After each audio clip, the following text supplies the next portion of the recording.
Lipstick کی تاریخ۔ ناظرین، کیا آپ جانتے ہیں کہ لپسٹک جسے ہر خاتون کی زندگی میں بہت بنیادی اہمیت حاصل ہے۔ ہر خاتون کے بیگ میں لپسٹک ایک انفرادی حیثیت رکھتی ہے۔ وقت گزرنے کے ساتھ ساتھ میک اپ میں بہت جدت سامنے آئی، لیکن لپسٹک آج بھی ان سب پر حاوی ہے۔ لپسٹک کی تاریخ کتنی قدیم ہے، اس کی دریافت کہاں سے ہوئی، کس نے اسے بنایا؟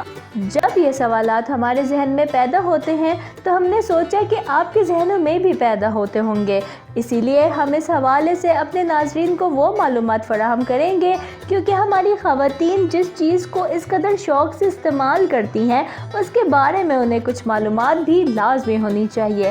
ویڈیو یقیناً آپ سب کے لیے دلچسپ ہوگی، لیکن ویڈیو شروع کرنے سے پہلے اپنے نئے دیکھنے والوں سے گزارش ہے، اگر آپ نے ابھی تک ہمارے چینل اردو نیوز کو سبسکرائب نہیں کیا تو پہلے چینل کو لائک اور سبسکرائب کریں، کیونکہ اسی چینل سے آپ کو ملتی ہیں دلچسپ اور معلوماتی ویڈیوز۔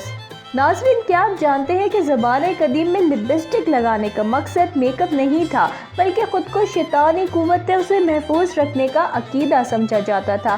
اس وقت لوگ یہ سمجھتے تھے کہ ہونٹوں پر رنگ لگانے سے شیطانی قوتیں انسان کے جسم میں داخل نہیں ہو سکتی۔ لپسٹک کی تاریخ تقریباً 5000 سال قبل دو دریاؤں دجلہ اور فرات کے درمیان واقع علاقے سے وابستہ ہے۔ کہا جاتا ہے کہ لپسٹک کا استعمال سب سے پہلے قدیم بابل کے ابتدائی غیر سامی باشندوں نے کیا۔ اس زمانے میں خواتین قیمتی پتھروں کو پیس کر ایسا سفوف حاصل کرتی تھیں جس سے اپنے ہونٹوں کو رنگین بنا سکیں۔ میسوپوٹامیہ کی خواتین زیادہ جدت پسند تھی، وہ قدیم پتھروں کا سرما اپنے ہونٹوں پہ چمک اور رنگ لانے کے لیے استعمال کرتی تھی۔ یہ خیال بھی کیا جاتا ہے کہ سرخ لپسٹک کے سب سے زیادہ دلدادہ مصری لوگ تھے، وہ شوخ اور بھڑکیلے رنگوں کو پسند کرتے تھے، ان کے ہاں سیاہ اور جامنی بھڑکیلے رنگ عام تھے۔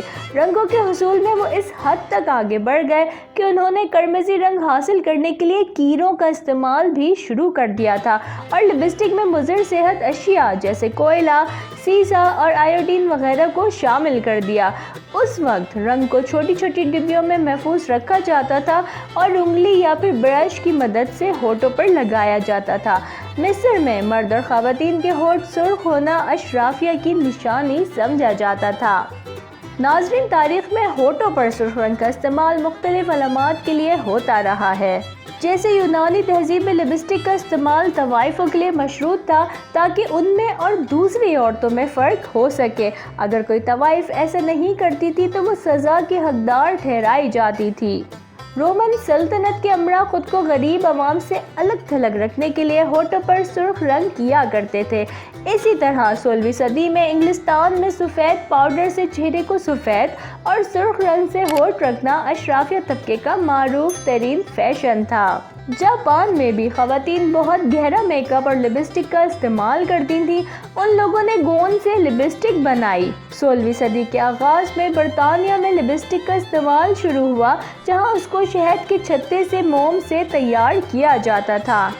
جب عیسائیت نے زور پکڑا تو چرچ کی جانب سے لپسٹک اور میک اپ کے استعمال پر پابندی عائد کر دی گئی، کیونکہ سرخ ہونٹوں کو شیطان کی پیروی کرنے والوں کی نشانی سمجھا جاتا تھا اور لپسٹک لگانے والی عورتوں کو چڑیلیں اور جادوگرنیاں، لیکن ہونٹوں پر ضرورت کے تحت مرہم لگانے کی اجازت تھی، اس لیے کچھ شوقین عورتیں مرہم کے اندر رنگ ڈال کر ہونٹوں پہ لگایا کرتی تھیں یا پھر ہونٹوں کو رگڑ رگڑ کے سرخ کیا کرتی تھیں۔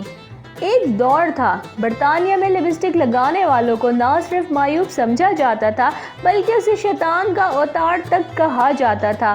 یہ سوچ اس وقت بدلی جب برطانوی ملکہ الزبیتھ اول نے سرخ رنگ کو پسندیدہ قرار دیا اور یوں سرخ لپسٹک کے اس دور میں بہت مشہور ہوئی، مگر اس وقت لپسٹک صرف معزز اور امیر عورتوں تک محدود تھی یا پھر اس کا استعمال تھیٹر کرنے والے اداکار ہی کر سکتے تھے۔ تقریباً 3 صدیوں تک لپسٹک صرف اداکاروں اور طوائفوں کے زیر اثر رہی، لیکن بعد میں ملکہ وکٹوریہ نے سرخ رنگ کی لپسٹک کو نامناسب اور غیر مذہب قرار دیا۔ 19ویں صدی کے اوائل میں برطانیہ میں سرخ لپسٹک لگانے والی خواتین کو بغاوت کی علامت قرار دیا جانے لگا۔ کیا آپ جانتے ہیں کہ 1983 میں پہلی بار لپسٹک کی موجودہ شکل کو ہالینڈ کے شہر میں ہونے والی ایک عالمی نمائش میں متعارف کروایا گیا۔ وہاں کی نمائش کے چند ماہ بعد لپسٹک کی تجارتی بنیاد پر دریافت میں پیرس کے خوشبو ساز ادارے کے 2 ماہرین کاسمیٹک شامل تھے۔ فرینچ اداکارہ سارہ ہیرنارٹ نے لپسٹک والے پین کو محبت کا قلم قرار دیا تھا۔ ناظرین، خوبصورت نظر آنے کے لیے استعمال ہونے والی لپسٹک کوئی نئی چیز تو نہیں ہے، بلکہ ثانی تہذیب کے ارتقاء کے ساتھ ہی اس کی ایجاد ہو گئی تھی۔ ایشیا میں ہونٹوں کی خوبصورتی اور حفاظت کے لیے سب سے پہلے چین نے لپ بام ایجاد کیا تھا، جس میں سرخ رنگ سب سے نمایاں تھا اور بہت ضروری سمجھا جاتا تھا۔ موجودہ دور میں سیلفی کے رجحان کی وجہ سے بھی لپسٹک اور میک اپ کے استعمال میں بے حد اضافہ ہوا ہے۔ آج کل لپسٹک میں شوخ رنگ متعارف کروائے جا رہے ہیں۔ فیشن ایکسپرٹ کے مطابق یہ خواتین میں اعتماد اور کامیابی کی علامت ہے۔ ہر سال 29 جولائی کو لپسٹک کا عالمی دن منایا جاتا ہے۔ یقیناً اس سال خواتین جب اس عالمی دن کو منائیں گی تو لپسٹک کی تاریخ سے بھی واقف ہو جائیں گی۔ اس امید کے ساتھ ویڈیو آپ کو پسند آئی ہوگی۔ آپ سے اجازت چاہتے ہیں۔ دیکھتے رہیے اردو نیوز چینل۔